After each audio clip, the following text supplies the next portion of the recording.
بسم الله الرحمن الرحيم، والصلاة والسلام على أشرف المرسلين سيدنا محمد النبي الأمي وعلى آله وصحبه ومن اهتدى بهداه إلى يوم الدين. متجوز وعندك عيال وشايف إن الحياة معاك مش متظبطة، فأنت عايز تتجوز تاني، صح؟ طيب، أنصحك إنك تتفرج على الفيديو ده. في البداية، أسرة مكونة من أب وأم وبنتين. بين البنتين 3 سنين، واحدة عندها 6 سنين وواحدة عندها 3 سنين. الأب شاف واحدة كده عجبته، فقرر إنه يسيب زوجته والبنتين ويروح يتجوز على مراته. فعلا راح اتجوز على مراته، ولما مراته عرفت بالأمر وواجهته حصل بينهم مشادة، فرمى عليها يمين الطلاق، طلقها. ده طبعا بعد ما هي ألحت على إن هي تتطلق. يعني ده يعني إيه، شرف المهنة يحتم عليا اللي أنا أقول كده، إن هي فضلت تلح عليه لغاية أما هو إيه طلقها. هي ما رضتش، وكرامتها آه، ما سمحتش إن هي إيه تبقى ليها دور. المهم طلقها وراح اتجوز، وطبعا هو كان اتجوز أصلا، وهي تلقائي هي اللي طلبت، فما كانتش عايزة منه لا نفقة ولا كانت عايزة منه فلوس. هي لقت إن هو طالما باعها فقالت خلاص، هو باعني وأنا مش عايزة منه حاجة. فأخدت طبعا قسمت الطلاق وطلعت. والدها كان متوفي، فأخدت معاش والدها، فبدأت تصرف عليها وعلى أبنائها البنتين من معاش والدها. والزوج راح شاف حياته مع زوجة تانية. فالأم فضلت طبعا تربي البنات، عايزة تخليهم يخشوا يكملوا تعليمهم ويكبروا ويخشوا كليات وكده يعني. البنت الكبيرة بقت عندها 10 سنين، فالبنت الكبيرة شقية شوية.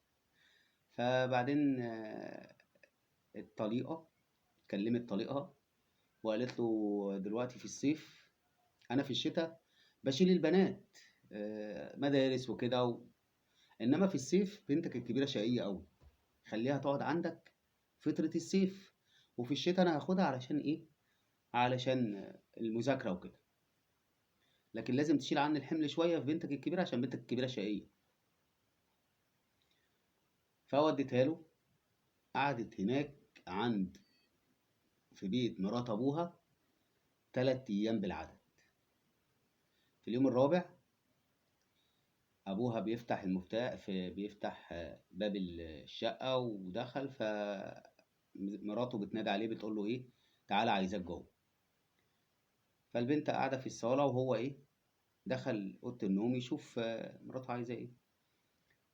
قعدوا يتكلموا شوية وبعد كده طلع، فقال لها بقول لك إيه، أنا صاحبة البيت مش عايزاكي هنا، صاحبة البيت مش عايزاكي في البيت.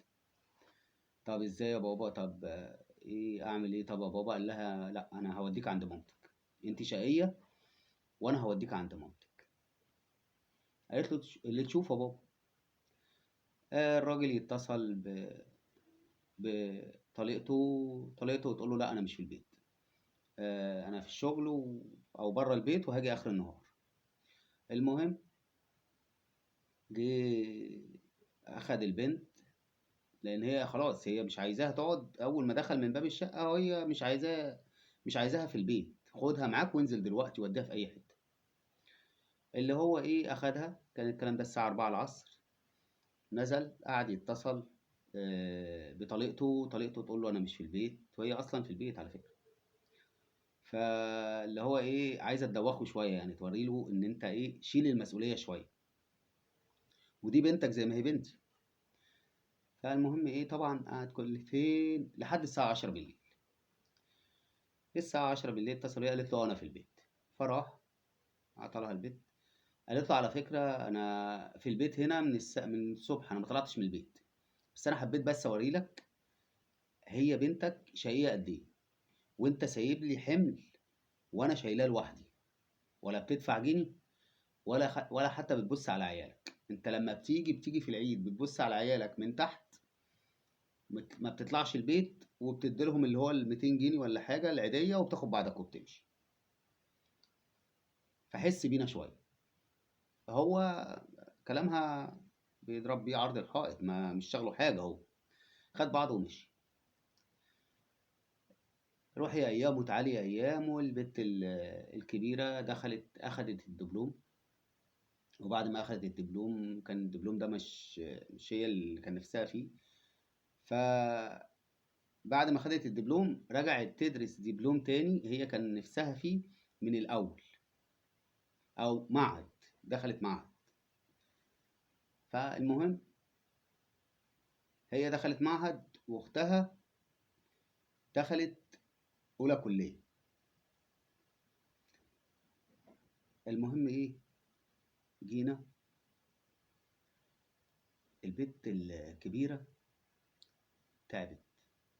كان عندها حاجة في مخها، هي مش عارفة في ايه، دماغها كل شوية صداع جامد وكده، فمش عارفة في ايه. راحت كشفت اشعة مقطعية واشعة مش عارف ايه والكلام دوت. فالدكتور قال لها انت عندك مية على المخ. فالمية اللي بتطلع على المخ دي لازم يتعمل لها جهاز، والجهاز ده بيتحط في الظهر علشان تشفط المية من على المخ. تمام تمام. كام يا دكتور العملية ديت؟ 35,000 جنيه. البنت وأمها اتفاجئوا لما سمعوا الرقم الخيالي ده. ف35,000 جنيه عشان تعمل العملية، علشان المية تتسحب من على المخ، اللي هي لو اتسابت هتعمل لها مشاكل جامدة يعني. فجت أمها اتصلت بوالدها اللي هو طليقها، طليق والدتها. بتقول له دلوقتي احنا رحنا كشفنا على بنتك، والدكتور قال لنا اللي هي لازم تعمل عملية، والعملية هتتكلف 35,000 جنيه. ايه رأيك؟ قال لها لا، كده المشوار مأفور قوي، احنا نعالجها على نفقة الدولة. قالت له طب شوف هتعمل ايه بقى، علشان انا مش هجرى في حكاية نفقة الدولة دي. قال لها بس كده بسيطة. جه واخد البنت وعمل لها اوراق، وراح جري على الادارات علشان يخلص حكاية نفقة الدولة. وفي الاخر وافقوا على ان هم يعملوا لها عملية على نفقة الدولة، اللي هي مش هتدفع جنيه يعني. مش هطول، العملية اتعملت.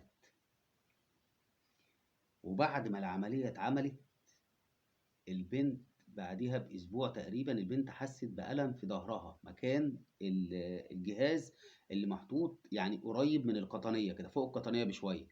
فالجهاز بيتحط في الحتة دي علشان ياخد المية من الراس وينزل على الجهاز اللي هو عند القطنية ويكمل عشان يوصل المية بمجرى البول. هي العملية كده. فجت طبعا البنت حست بألم في ظهرها، فأخدت بعضها وراحت للدكتور هي ووالدتها. فالدكتور قال لها لا، ده هو بس الجهاز اتحرك، فاحنا مع الأدوية هيرجع مكانه والدنيا هتبقى تمام. طب اوكي. قام مكثف لها العلاج، عمل لها علاج مكثف. فالبنت شهر وحاسه بآلام رهيبة في ظهرها، لدرجة ان جت في مرة بعد الشهر ده ما خلص حصل فتح في ظهرها، ولقيت في مية بتنزل من ظهرها. ظهرها كده زي ما تقولوا فرقع كده، الحته الجلد ده فرقع، وبقت تنزل ميه من ظهرها، من ظهر البنت. البنت اتفاجئت، وامها ذهلت من الموقف، وخدتها وتعالوا اطلعوا اجروا على الدكتور. يا دكتور الميه حصل كذا كذا قال لها لا ده كده احنا بس ايه هنعمل تعديل صغير في العملية و... والدنيا هتبقى تمام. فالأم بتقول له يعني ايه تعديل صغير؟ احنا مش فاهمين حاجة، انت دلوقتي قلت عملية واحنا عملنا العملية يا دكتور والدنيا تمام، تعديل ايه بقى؟ قال لها لا ممكن بس يكون ايه في حاجة مثلا ايه في الجهاز في خلل، فاحنا لازم نعيد الكرة تاني قالت له لا انا بنتي ما تعملش عندكم العملية تاني. قال لها خلاص انت لو شايفة كده روحي للدكتور بره. راحت للدكتور الاولاني. فالدكتور الاولاني بيبص قال لها طب بعد اذنك احنا عايزين نعمل بس ايه شويه اشاعات. فعملت شويه الاشاعات اللي هي الدكتور طلبها. فقال هو الدكتور قال لكم ايه اللي انتوا عملتوا عنده العمليه؟ فردت قالت ان هو قال ان في خلل بس بسيط في الجهاز والجهاز اتحرك من مكانه. قال لها الكلام ده كله غلط، اصلا العمليه معموله غلط، الجهاز محطوط في مكان مش ثابت والجهاز من فوق مش معمول صح، يعني العمليه كلها من اولها لاخرها غلط. علشان كده الجهاز سرب ميه على ظهر البنت والميه تملكت من عظم الظهر من العمود الفقري، كونت كده حوالين العظم فعملت مشكله في العظم نفسه بتاع الفقرات. طب ايه يا دكتور هنعمل ايه؟ قال لها كده لازم نعمل عمليه باسرع ما يمكن. ما ينفعش البنت هو بيتكلم والبنت قالت يا دكتور انا اساسا في الم رهيب في ظهري، انا مش قادره اقف، ولما بنام على ظهري وبيحطوا لي دلوقتي مشمع تحت مني علشان الميه اللي بتنزل مني، وما بقدرش اقوم من النوم، وما بقدرش ان انا اعدل ظهري، ولما اجي اقوم لازم حد يسندني عشان اقوم، وظهري متبهدل خالص، الام رهيب. قال لها لازم نعمل العمليه باسرع ما يمكن. ماشي يا دكتور، كام العمليه؟ قال لها انا هاخد في ايدي 30,000 جنيه، انتوا بقى تحجزوا اوضه العمليات وتظبطوا كل حاجه، والعلاج اللي انا هكتبه غالي، فانتوا لازم تظبطوا حالكم، وانا هاخد في ايدي 30,000 جنيه عشان اعمل لكم العمليه الصح، غير تمن الجهاز، غير تمن الجهاز انا اللي هاخده في ايدي 30,000 جنيه. تمام يا دكتور. فالام نزلت بتكلم طليقها، قال لها طب ماشي نجري تاني على نفقه الدوله. قالت له لا انا بنتي كانت بتموت مني، انا مش هعمل حاجه تاني اسمها على نفقه الدوله، انا دلوقتي عايزه اعمل العمليه للبنت في مستشفى خاصه. قال لا لا مستشفى خاصه كتير ومش كتير، انت معاكي هتدفعي منين وانا اصلا معيش فلوس، انت عارفه ان انا عندي 3 عيال وبصرف عليهم وبيت تاني ومفتوح وبتاع. قالت له خلاص خلاص انا هتصرف، ربنا كبير ما بينساش حد. اخدت بعضها وراحت بقى استلفت من هنا واستلفت من هنا، وعملت لها جمعيه وخدتها الاول والناس وقفوا جنبها عشان ربنا ما بينساش حد فعلا. ربنا ده رحيم قوي، رحيم بعباده والله العظيم ربنا ده. المهم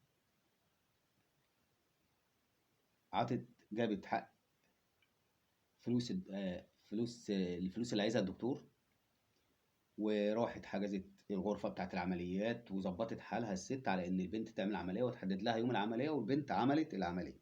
تمام تمام. تعالى البنت بعد ما عملت العملية والدنيا حلوة ومفيش مشاكل تمام التمام اوكي. بعد العملية وبعد الست ما طلعت بقى من العملية بتاعت البنت، هي دخلت في دوامة ديون علشان تعمل العملية للبنت، بس كان كل همها ان بنتها تعمل العملية وتطلع من العملية. بنتها طلعت من العملية خلاص بقى، فاقت من مشوار بنتها، دخلت في دوامة الديون. فهنا لازم يكون في وقفة. فاتصلت بطليقها، احنا هنعمل ايه ده انا دخلت في 65,000 جنيه مصاريف على البنت في العملية. قال لها طب وانا مالي، هو انا قلت لك روحي اعمليها خاصة؟ ما انا قلت لك نعملها على نفقة الدولة. قالت له طب ساعدني في مساهمة ان انا اسدد جزء من الديون اللي انا اتدينتها. قال لها لا، انا معيش فلوس. لحد امتى طيب؟ يعني لحد امتى الراجل ده هيتخلى عن زوجته او طليقته وبناته الاتنين؟ لحد امتى؟ المهم مش هطول. وبعدين جه في مرة من المرات، آه، البنت الكبيرة سمعت إن والدها حصلت له حادثة في الشغل. فاتصلت بيه، قالت له يا بابا ألف سلامة عليك، وأنت عامل إيه دلوقتي قال لها هو أنت لسه فاكرة إن في بابا؟ الله، الله. هم يبكي وهم يضحك قسما بالله. بيقول لها هو أنت لسه فاكرة إن في بابا؟ طب أنت تعرفي إن مامتك رافعة عليا قضية نفقة ليك أنت وأختك؟ قالت له لا معرفش. بس البنت كانت تعرف طبعا. قالت له لا معرفش. قال لها طب بصي بقى، اعتبر ان بابا مات، انت مالكيش بابا، وانا وامك بقى والمحاكم، ووريني امك هتاخد مني جنيه ازاي.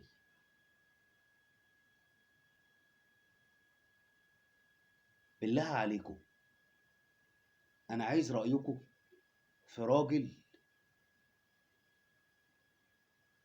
مش عارف اقول ايه. انا مستني ارائكم وكلامكم وتعليقاتكم على اللي حصل مع الست ديت وبناتها الاتنين دول. هم يتضرب لهم تعظيم سلام بجد، يتضرب لهم تعظيم سلام والله العظيم. والراجل اللي اتجوز على مراته وسابها وطلقها وراح عاش حياته في مكان تاني. يا اخي ايا كانت الاسباب يا اخي، دول اتنين بنات. وزوجتك ديت اللي هي صانتك، جيت انت بعتها ورحت اتجوزت عليها ليه؟ سبب واحد بس. انا عايز سبب واحد يخلي راجل يرمي مراته وبناته الاتنين ويروح يتجوز. انا خلصت الحكايه، معلش عشان انا انفعلت، لكن بجد موقف صعب من الراجل. وست ليها كل احترام وتقدير، واتنين بنات تحس ان هم رجاله، وقفوا جنب امهم وحاولوا بقدر الامكان ان هم يساعدوها بقدر الامكان علشان يطلعوا من اللي هم فيه. والصلاة والسلام على اشرف المرسلين، والسلام عليكم ورحمة الله وبركاته.